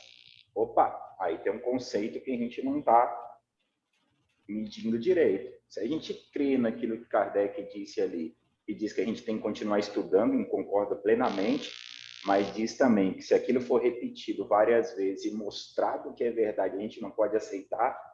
É isso que eu muitas vezes, ainda como estudioso e iniciante da doutrina espírita, fico muito preocupado nas casas espíritas. E olha que eu já visitei várias, porque viajava muito a trabalho, onde eu estava, eu parava, procurava uma casa espírita. E comecei meus estudos em São Paulo e agora estou na Bahia. Né? Então eu percebo isso. Eu percebo que as pessoas concordam com Kardec, mas na hora que for levar os conceitos que Kardec nos ensina, não, eu vou ficar com Kardec. Mas cadê a evolução? Se a doutrina espírita é uma evolução, a gente não evolui com ela? Mas respeito todo mundo, é minha opinião, entendeu? E também concordo com o Beto nessa questão da casa espírita. A gente vê muito isso. Mas eu entendo, e quando estudei política na minha segunda faculdade, que eu percebi, Beto, em relações internacionais, foi a minha segunda Faculdade, um minuto. Eu percebi que em todo lugar existe política, meu amigo. Dentro da casa espírita também. E o político é assim, ele puxa para sua sardinha aqueles que pensam como si. Então, aquele que está embaixo da minha asa, a mensagem dele sempre vai ser melhor. Eu não analisar o contexto. Eu vou analisar o que mais me compraz, meu amigo. Então, isso a gente tem que ensinar para as pessoas. A gente já pensa diferente. A gente começa a analisar conceitos, né? Segundo o que a gente vai aprendendo de um e de outro, que Kardec nos ensina isso na ciência. Então, é isso que a gente tem que pegar como conceito, e é isso que eu estou procurando levar com muita dificuldade, mas a gente está conseguindo de pouco a pouco. Tá bom? É isso que eu queria colocar. Muito bem, terminou no tempo. Anderson, 3 minutos. Bertinho, quando faltar 1 minuto, você me fala. Tá Respondendo a Beto, rapidinho, Beto. Questão 35 do Livro dos Espíritos. O espaço é universal, ou o espaço universal é infinito ou limitado? Infinito, supõe-no limitado. Né? Pede para a gente supor ele limitado. Que haveria para lá de seus limites? Isso te confunde a razão, bem eu sei. No entanto, a razão te diz que não pode ser de outro modo.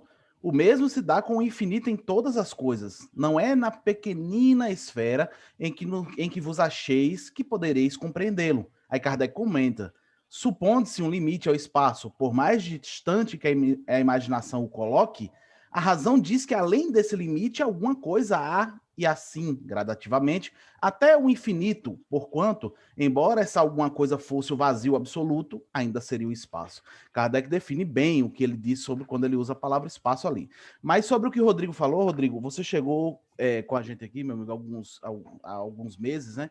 Mas tem uma coisa que a gente conversa muito desde o começo aqui, uns concordam, outros discordam, nesse ponto que você falou, que é o seguinte: Kardec sempre disse em complementar a obra e nunca em contradizer a obra.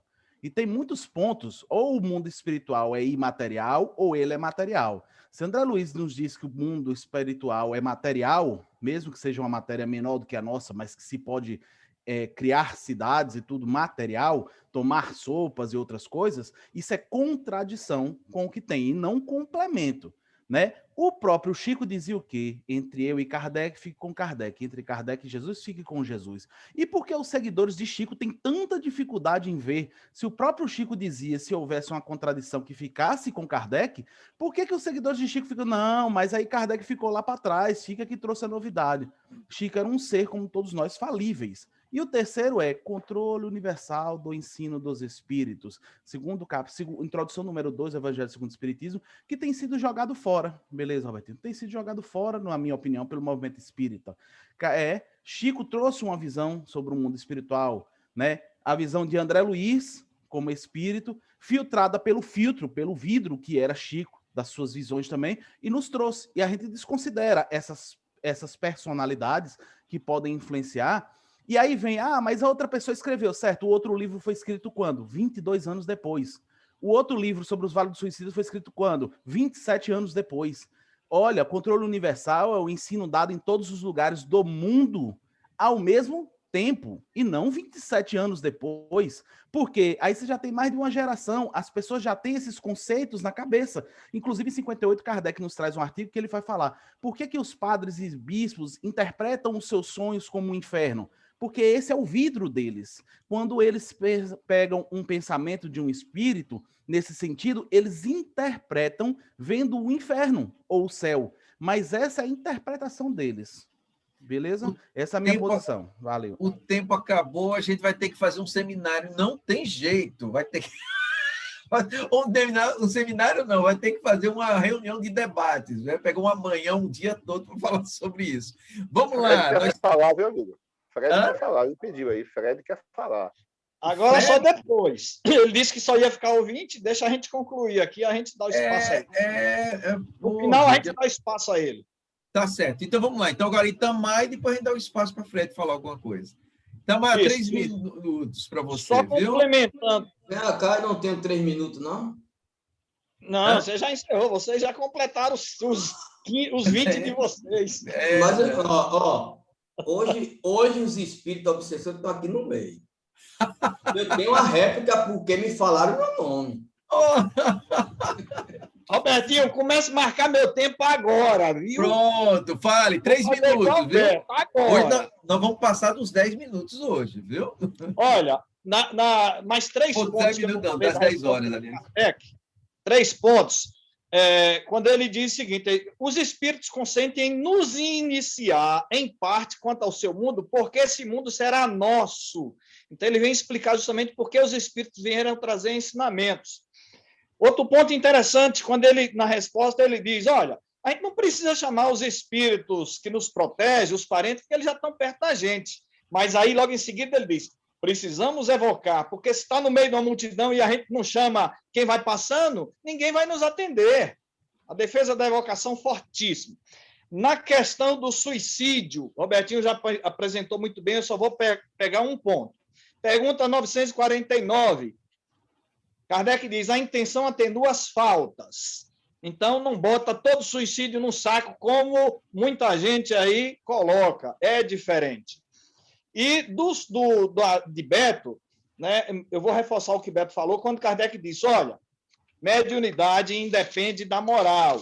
Só que, na Revista Espírita, de junho de 1858, no artigo Teoria das Manifestações Físicas, Kardec diz literalmente assim: a simpatia ou antipatia que pode existir entre o médium e os espíritos que se ocupam desses fatos materiais explica o porquê nem todos são aptos a provocá-los. Gerou uma polêmica grande no grupo 4 e eu discordo prontamente de Kardec. A mediunidade não tem nada a ver com simpatia nem antipatia. Para fechar, essa questão que Rodrigo trouxe, vamos lembrar daquela repetição dos nazistas, do ministro Goebbels, né? Quando ele dizia: a mentira repetida torna-se uma verdade. Ora, se não tem um controle, como antes se explicou, da universalidade, o nego começa a absorver um do outro a mentira e vai passando como se fosse verdade. E é totalmente inverdade. Essa história do suicídio está aí, está explicando. A história do suicídio não pode botar todos os suicidas no mesmo saco, gente. E a gente vê muita gente, como a senhora Ivone do Amaral Pereira, colocar o Vale dos Suicidas e mais outras pessoas. Está errado. Né? Está errado. Então está aqui. Ou Kardec está errado, ou os espíritos estão errados, ou Ivone do Amaral Pereira está errado. Essa questão da circunscrição de local, ou então a Igreja Católica está certa. Tem inferno, tem céu, tem paraíso. Ou então o Espiritismo, entre aspas, Kardec está equivocado. Então quem está certo? A Igreja Católica, André Luiz ou Kardec? Muito bem, acabou o tempo. Ó, Fred, eu vou lhe dar o tempo aí. Não, quero 2 minutos, eu fui citado aí, é rapidinho. Beto, toda vez você muda as regras, bicho. Tem Não, que só saber respeitar as regras, bicho. Mas vamos lá. Eu citei seu nome, mas só para responder. Não, porque você botou o que ele quis dizer mano. com espaço. Eu falei, tá lá no livro dos espíritos, velho. Calma, tem que respeitar as regras, pô. Ó, uma coisa. Ó, são 10 horas e 1 minuto. Não tem problema passar minutos, não. Vamos deixar quem quiser falar, mas 10 minutos a mais. Então, vamos lá, vamos colocar. Então, deixa eu colocar quem quiser o Fred. 10 minutos, tá? O Fred, ele vai falar e depois... Não, deixa eu falar logo. É 2 minutinhos só, gente. Então fale. 2 minutos, fale. E não esqueço, calma. O Anderson falou muito bem do universo, que é infinito, mas Kardec não fala espaço universal, ele fala espaço. É isso que eu estou dizendo. Eu falei de espaço universal e o subconjunto que é chamado na matemática de espaço. Outra coisa que ele falou aí, que no mundo material, as coisas no mundo espiritual é imaterial. Não é, porque Kardec mesmo disse que até o próprio espírito não é imaterial. Como é que lá também vai ser imaterial as coisas? É uma matéria de outra maneira. Diz assim, o espírito é imaterial. Kardec o espírito não é bem o termo. Incorpórea seria mais, é uma matéria que tem essenciada. Então, a gente tem que começar a ver os pingos nos i aí para a gente. Tem que botar um debate, porque nem assim não.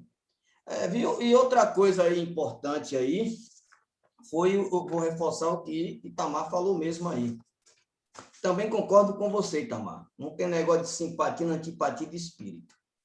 Fala afinidade. Afinidade é ciência. Quando a gente vai ver, são percepções, se aquele espírito tem um semelhante encarnação que pode facilitar aquela transmissão de pensamento. Porque simpatia e antipatia não é só comédia, é com todo mundo. Os espíritos simpatizam com a gente e antipatizam. Não é uma coisa para ser de médium. Só isso, é forma geral. Prontinho, Fred, você agora. A palavra está contigo. Olá a todos. Eu queria inicialmente pedir desculpa por não ter participado de forma mais ativa do estudo hoje. Tem um evento federativo que vai ser durante o dia inteiro, mas eu acompanhei grande parte do que vocês falaram aqui, e eu queria dizer inicialmente também que o meu tempo todo foi distribuído para vocês, viu? Então vocês parem de brigar com o tempo, que eu acho que vocês tiveram tempo demais hoje, né? Tá faltando Marcos também, João, né? Então acho que vocês brigaram à toa hoje, viu? Tiveram tempo suficiente para discutir muito mais do que isso aí, né? Eu gostei muito do que Itamar falou agora no final, que eu também não consigo, Itamar, entender por que as pessoas continuam insistindo em falar do suicídio como se fosse uma coisa padronizada, né? É uma coisa assim impressionante, e eu vejo isso com pessoas que têm anos de movimento espírita, né? E a gente não precisava nem fazer nenhum estudo aprofundado, bastava ler O Céu e o Inferno. Na segunda parte, nos testemunhos dos espíritos que se suicidaram, que você vai ver ali claramente que as percepções e os sofrimentos foram diferenciados. Assim como nós aprendemos desde lá do jardim de infância, do espiritismo, que nenhuma desencarnação é igual em termos de percepção e de sentimentos, né? O processo físico se dá da mesma maneira, com a falência dos órgãos, etc. e tal, mas as percepções dos sentidos é diferenciado, depende de acordo com cada um. A maneira que cada um compreende, enxerga, entende e se sente na existência como um todo. Então, a mesma coisa para o suicídio, né? Colocar todo mundo num lugar só, né?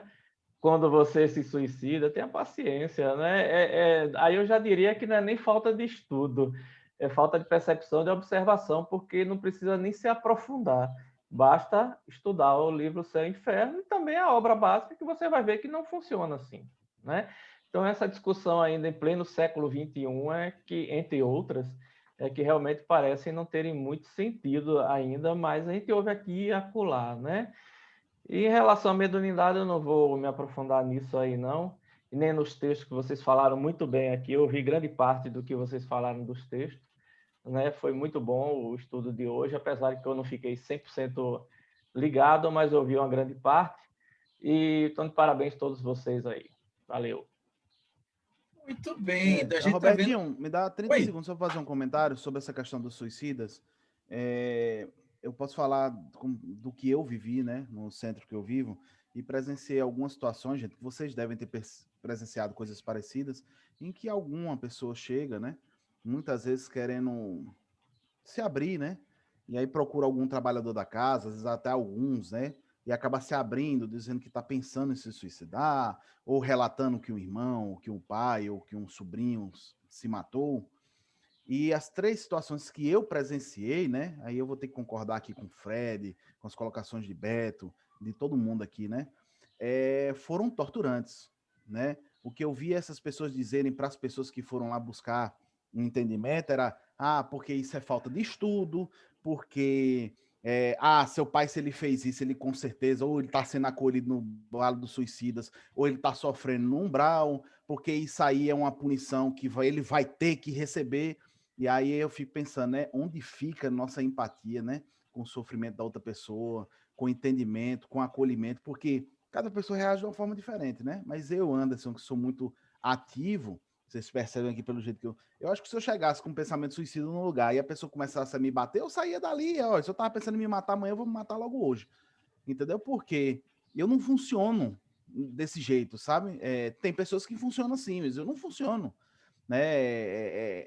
Tem horas que você precisa acolher, né? Ouvir, dialogar, né? E a gente precisa quebrar, parece que virou uma pedra fundamental no espiritismo, né, gente? Essa questão de que o suicida é um castigo, uma punição eterna. Olha, a gente tem um exemplo aí, o suicida estava feliz, momentaneamente, como São Luís disse. Olha, logo, mais cedo ou mais tarde, ele vai perceber o prejuízo que ele causou para ele mesmo E aí ele não vai ficar tão feliz assim, não. Ele vai sofrer um pouco, vai ficar triste, e provavelmente os caminhos a gente já sabe. Ele provavelmente vai começar a suplicar a Deus, pedir outra oportunidade para se corrigir, mas isso não quer dizer que ele foi para lugar nenhum, no meio da lama, ser chicoteado ou queimado. Tudo vai depender da mente dele, enfim, aí as possibilidades são infinitas, né? Mas a gente precisa quebrar o que parece uma pedra que a gente criou dentro do espiritismo, gente, porque a gente está maltratando as pessoas, né? Não é porque eu não sou um suicida que eu tenho que achar que todo mundo tem a obrigação de pensar igual a mim. Tem muita gente com pensamentos suicidas, né? A gente tem que ter um pouco mais de empatia com essas pessoas. Não é suicida Robertinho, dessa, pode ter sido em outra. só para eu fazer um comentário sobre essa questão da simpatia e antipatia como sendo elementos que tornam aptos fenômenos mediúnicos. Querem ver uma coisa como ali Kardec se passou? E a obsessão? Se o espírito está obsidiando outro, ele pode provocar fenômenos, tanto de efeito inteligente como físico. E não tem nenhuma simpatia ali de um espírito obsessor, entre aspas, de um espírito mau que está obsidiando outro, não tem nenhuma simpatia.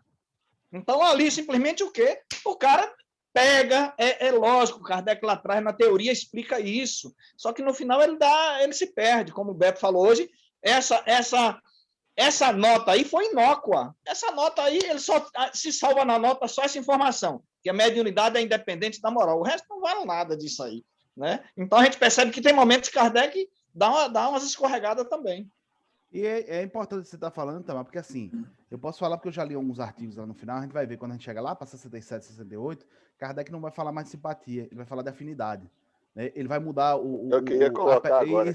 Né, Roberto? Ele vai mudar essa percepção. Exatamente. Então, veja, como é importante a gente ver essas notas, porque na nota, antes da nota ele fala o quê? Que começou um debate, né? Entre eles, ali dentro da sociedade, né? Depois Kardec bota a opinião dele, que ele discorda e tal, e tudo. Então a gente começa a ver como a sociedade vivia mais ou menos o que a gente está vivendo aqui agora, né? Debatendo lá, não, mas eu acho que isso, não, para mim faz sentido, não faz e tal. E esse nosso diálogo aqui vai nos levar a amadurecimento também. Daqui a 3 anos, se a gente assistir os vídeos da gente hoje, muita coisa a gente vai olhar e falar, nossa, como meu pensamento ainda era infantil, né? Como eu vi essas coisas de uma forma equivocada, né? E tal. E é esse o processo. A sociedade não era como a gente vê, né? Tipo assim, a gente vê algumas pessoas no movimento dizendo, Kardec era um espírito puro, não cometia erro, não sei. Não, também não é, gente. Kardec também tinha os equívocos dele, né? A equipe dele também tinha os equívocos, e esse trabalho conjunto era muito necessário. Eu queria, inclusive, fazer um convite a vocês. Quem quiser participar dos outros grupos de estudo, já que esse é o primeiro, quem quiser participar, nós temos na segunda-feira à noite, o grupo 3. Na quinta-feira, o grupo 2 na segunda. Na quinta à noite, o grupo 3. E na sexta, o grupo 4. Eu digo porque eu participo dos 4. E quando a gente volta e faz um reestudo, rapaz, a cabeça da gente tem uma compreensão muito mais ampliada. Então, está aberto para vocês. Quem quiser participar, pode se colocar à disposição. Mas não abandone a gente, não, viu? É para fazer parte dos dois, não é para abandonar a gente, não.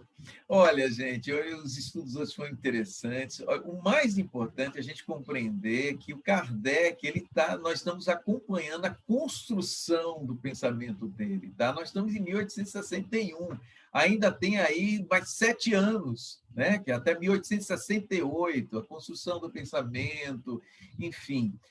Outra coisa importante que é necessário a gente perceber que houve, infelizmente, a incorporação de alguns conceitos espiritualistas trazidos do hinduísmo, trazidos do budismo, a questão do karma, quando o Anderson fala sobre castigo, a ideia que a gente tem é que reencarnação é castigo. Nós estamos aqui para sofrer, tanto é que o que a gente fala, né? Eu estou tendo que pagar a dívida do erro que eu cometi no passado, e isso aí, pouco a pouco, na atualidade, está sendo desconstruído. E eu acredito que o nosso estudo, à medida que nós nos aprofundarmos, a gente vai ter essa percepção, a questão da autonomia, que cada um de nós está num aprendizado. Ou seja, o espírito suicida, aquele que desencarna tirando a própria vida, ele, quando chegar nas esferas espirituais, com o passar do tempo, ele vai perceber que perdeu uma oportunidade para a depuração espiritual e dele se aproximar da felicidade, que ele almeja.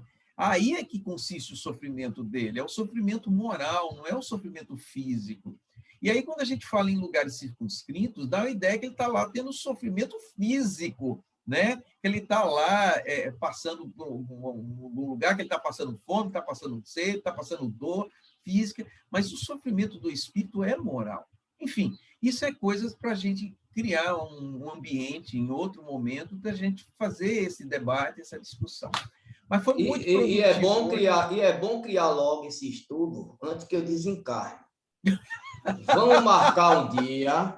Ninguém vota você. Mas aí a gente vai evocar Beto, rapaz. Beto será eu estou falando sério. Volta e meia, a gente está discutindo isso. Vamos botar uma sala virtual só para a gente estudar, para a gente chegar a um denominador, vou discutir. Vamos marcar um dia, como a gente faz aqui em Revista Espírita. Está na hora, está na hora. Vamos colocar lá no grupo do WhatsApp, discutir, estruturar. Daqui a pouco desencarna aqui, já era. Eu posso até querer vir falar como é, mas posso não ter autorização, e aí? Ei, e se Beto vier, rapidinho, Rodrigo, Beto vier dar uma comunicação na reunião mediúnica, se for aquelas casas que tem horário certo para acabar, Beto vai dizer, olha, acabou não, eu só saio daqui 10h30, quem quiser que fica, não quiser... E concordo com o Itamar. Podemos começar com a obra que a gente está tão discutindo aqui, nosso lado, André Luiz. Vamos estudar. Por que não? Vamos ver a possibilidade. Concordo. Marca aí para a gente ver, pô. Então, vamos discutir isso lá no grupo do WhatsApp, vamos estabelecer um dia, uma data, e a gente dá uma relida no livro, enfim, vai ter que ter um tempo aí para a gente fazer isso. Gente, obrigado. Meus amigos, só para encerrar, notícia do Sr. João. Né, Sr. João, ontem a gente teve o boletim médico dele, ele já está ele está melhorando muito bem, né? Ele já quase não tem a necessidade mais de oxigênio, já começou a fisioterapia, né? Ele já está caminhando lá né? Ele foi tirado de uma parte da UTI, já está em outro local, não é na CTI ainda, mas não é uma parte da UTI mais grave de Alagoinhas, né? E aí o médico disse que hoje eles devem fazer uma tomografia nele, porque para ele ter alta, a Sil estava até me falando, que a gente conversou com o médico ontem no boletim, eles precisam de fazer 2 tomografias. A primeira, para ver o estado dele hoje, e daqui mais ou menos 7 dias a segunda. Se tiver a evolução, mais ou menos eles já projetam a alta dele. É só para vocês saberem que essa evolução, mas ele está reagindo muito bem, ele já está falando conosco, ele já fala com toda a família por videochamada. Né? Ontem ele fez até videochamada para o pessoal de Baixa Grande, já quer que eu compre roupa, levo para ele. Eu falei, calma, seu João. Ele se deu alta semana passada, não foi? Foi. Não, ele liga, faz a videochamada e fala que está de alta. Aí a gente, não, vamos ouvir o médico primeiro e tudo. Aí as meninas aqui todas preocupadas, Silmara, as irmãs e os filhos também. E a gente sempre escuta o médico, porque por ele já quer sair do hospital, né? Mas com toda a segurança para ele ter a alta certinha. Tá. Diga a ele que ele está fazendo muita falta, tá? E para encerrar os trabalhos, hoje, como o Fred participou bem pouco, ele vai encerrar hoje com a prece, né? Os trabalhos da manhã. Ok, pessoal, então vamos, nesse momento final, levando os pensamentos aos bons amigos espirituais, para que alcancem também a Jesus e assim possamos direcionar esse nosso apelo aos irmãos maiores para que levem as suas vibrações de amor, de cura, de saúde, de paz entre os homens aqui na Terra, para que dessa maneira assim possamos, da forma que pudermos, encaminharmos essas vibrações a todos os nossos irmãos e irmãs que estão, de alguma forma, necessitando desta luz. Seja por doença, seja por condição socioeconômica, seja por condições emocionais, seja qual for a forma de necessidade, nós pedimos, através desse apelo espiritual aos irmãos maiores, que direcionem estes pensamentos, esse amparo a todos eles neste momento, em todos os momentos. Que a luz se faça hoje e sempre para todos nós. Assim seja. Gente, ó, muito obrigado por hoje e obrigado pelo mês de maio, que eu estive na coordenação. Vocês foram incríveis, tá? Mês de junho já vai ser outro coordenador, mas eu vou estar participando aqui como cooperador. Tá bom? Um abraço, bom domingo, excelente semana para todos vocês. Muita paz e alegria, hein? Tchau.